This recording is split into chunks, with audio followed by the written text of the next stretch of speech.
रात के ठीक 3 बजे थे। पूरा शहर गहरी नींद में सो रहा था, लेकिन राहुल की आंख अचानक खुल गई। उसने करवट बदली और फिर सोने की कोशिश की। तभी उसका मोबाइल बज उठा। राहुल ने नींद भरी आंखों से फोन उठाया। स्क्रीन पर लिखा था अननोन वीडियो कॉल। राहुल ने भौहें सिकोड़ ली। इतनी रात को कौन वीडियो कॉल कर रहा है? उसने कॉल काट दी। कुछ सेकंड बाद फिर वही कॉल। इस बार राहुल थोड़ा चिढ़ गया। उसने कॉल रिसीव कर ली। स्क्रीन पर अंधेरा था, कुछ दिखाई नहीं दे रहा था। अचानक स्क्रीन में एक लड़की का चेहरा उभरा।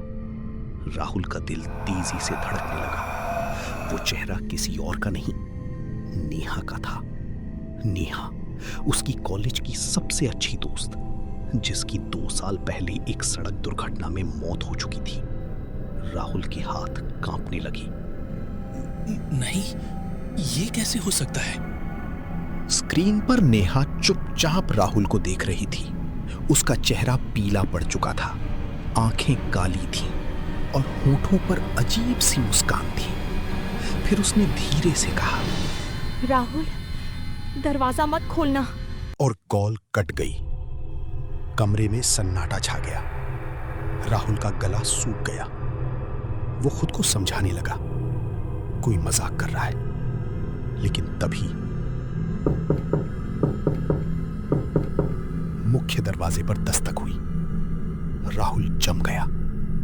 उसने घड़ी देखी, सुबह 3:07। दस्तक फिर हुई, इस बार पहले से ज्यादा जोर से।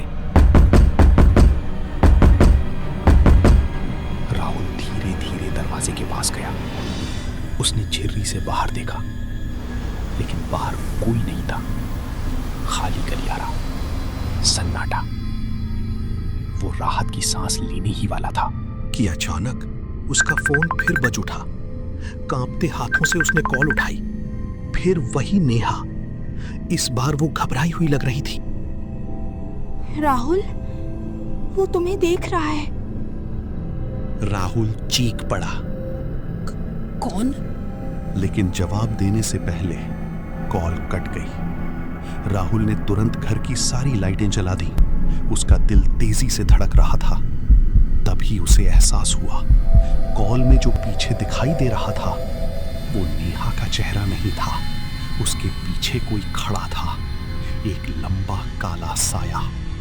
राहुल ने तुरंत सीसीटीवी ऐप खोला। उसके फ्लैट के बाहर लगा कैमरा लाइव दिखा रहा था और स्क्रीन देखकर उसका खून जम गया।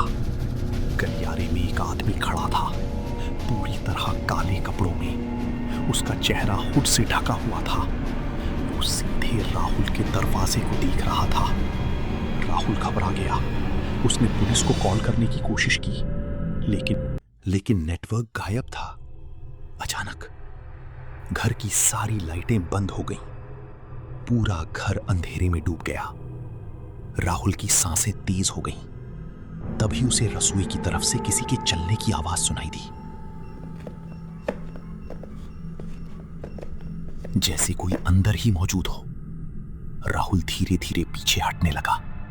फोन की टॉर्च ऑन की, लेकिन वहां कोई नहीं था। फिर अचानक उसके फोन पर एक मैसेज आया। मैसेज में सिर्फ एक लाइन लिखी थी, मैं अंदर आ चुका हूं। राहुल के पैरों तले जमीन खिसक गई। वो दौड़कर बेडरूम में घुस गया और दरवाजा बंद कर लिया। बाहर किसी के कदमों की आवाज आ रही थी। धीरे धीरे वो आवाज उसके कमरे के दरवाजे तक पहुंच गई। फिर सन्नाटा। राहुल कांप रहा था। तभी फोन पर आखिरी बार वीडियो कॉल आया। नेहा फिर दिखाई दी, लेकिन इस बार उसके चेहरे पर डर नहीं था। वो मुस्कुरा रही थी।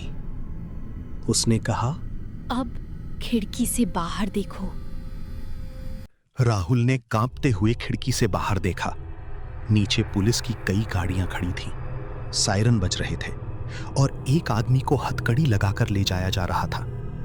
वही आदमी जो सीसीटीवी में दिखा था। कुछ देर बाद पुलिस ने दरवाजा खटखटाया। उन्होंने बताया कि वो आदमी एक सीरियल किलर था। कई दिनों से राहुल का पीछा कर रहा था। आज रात वो उसके फ्लैट में घुसने की कोशिश कर रहा था। राहुल स्तब्ध रह गया, लेकिन उसके मन में एक सवाल अब भी था, नेहा ने उसे कैसे बचाया? पुलिस के जाने के बाद राहुल ने फोन खोला। अननोन नंबर गायब था। कोई कॉल हिस्ट्री नहीं, कोई रिकॉर्ड नहीं, जैसे कुछ हुआ ही ना हो।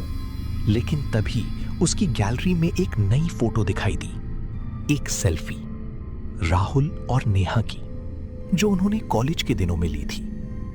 फोटो के नीचे एक लाइन लिखी थी, दोस्ती मौत से भी बड़ी होती है। राहुल की आंखों में आंसू आ गए और उसी पल कमरे के कोने में उसे एक परिचित मुस्कान दिखाई दी, नेहा की। कुछ सेकंड बाद वो साया धीरे धीरे गायब हो गया। लेकिन राहुल समझ चुका था, कुछ रिश्ते मौत के बाद भी खत्म नहीं होते।